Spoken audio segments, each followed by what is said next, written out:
So first, let's look at some of the trends in mobile that are happening today. And first, we're going to look at adults. So 85% of American adults have cell phones now. 85%. And smartphone adoption is on the rise. 45% of American adults now have smartphones.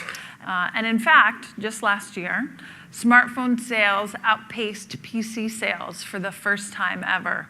So when we look at tablets, I think it's fair to say they've already exploded.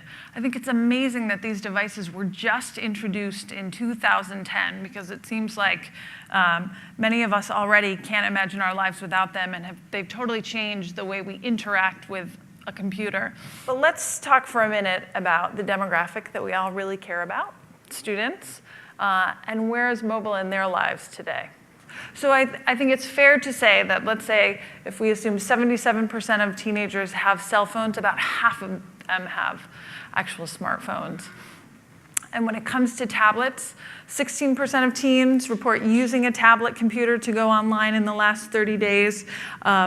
Julie's organization, Project Tomorrow, in their Speak Up surveys have found previously that number is closer to 20% when you look at all of K-12. So 20% of kids are now going online using tablets to access information.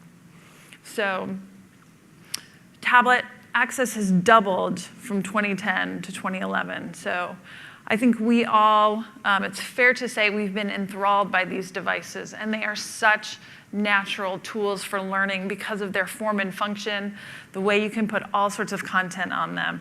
So they've really engaged kids as well as us.